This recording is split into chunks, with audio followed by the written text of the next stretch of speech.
आज हम भारत की ऊर्जा सुरक्षा, भू राजनीति और लोक नीति से जुड़े इन स्रोत दस्तावेजों का विश्लेषण करेंगे। हमारा फोकस होगा आयात की कमजोरियां, रणनीतिक पेट्रोलियम भंडार का महत्व और भविष्य के नीतिगत समाधान। सबसे बड़ी लोक नीति चुनौती यही है। भारत अपनी कच्चे तेल की 88% जरूरतें आयात करता है। ऊपर से बढ़ती मांग, वित्तीय वर्ष 2025 में ही 31.3 मिलियन टन एलपीजी की भारी खपत हुई। स्थिर घरेलू उत्पादन और बढ़ते आयात के बीच की ये चौड़ी खाई ऊर्जा अर्थशास्त्र के लिए गंभीर चिंता है। सबसे बड़ा जोखिम यह है कि 85 से 90% एलपीजी आयात संवेदनशील हॉर्मुज जलडमरू मध्य से होकर गुजरता है।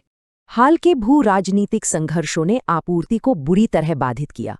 मार्च 2026 तक 21 जहाज वहां फंस गए। रूसी आपूर्ति में भारी गिरावट के बाद अमेरिका और यूएई के साथ रातों रात आपातकालीन खरीद समझौते करने पड़े।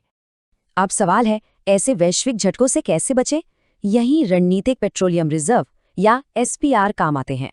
लेकिन 90 दिन के वैश्विक मानक के उलट भारत के पास सिर्फ 10 दिन की आपातकालीन भंडारण क्षमता है।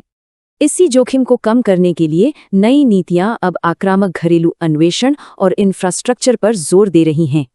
खोज तेज करने के लिए 30 वर्षीय एकल लाइसेंस और 180 दिन की समयबद्ध मंजूरी जैसे अहम नियामक सुधार हुए हैं। ऊर्जा आत्मनिर्भरता की ओर बढ़ते हुए अन्वेषण के लिए पूंजीगत व्यय में यह भारी वृद्धि सचमुच एक बड़ा कदम है। गहरे समुद्र के संसाधनों के लिए ओएनजीसी और रिलायंस का ये ऐतिहासिक सार्वजनिक निजी समझौता भी एक बेहतरीन नीति है। आयातित गैस का विकल्प खोजने के लिए 500 कंप्रेस्ड बायोगैस संयंत्रों के आक्रामक विस्तार का बड़ा लक्ष्य रखा गया है। ग्रिड विस्तार और इलेक्ट्रिक कुकिंग जैसे कदम भारत को वैश्विक बाजार की अनिश्चितताओं से बचाने का एक व्यवस्थित प्रयास है। नीतियां तो मजबूत हुई हैं, पर क्या ये नया ढांचा अगले बड़े वैश्विक आपूर्ति झटके को झेल पाएगा?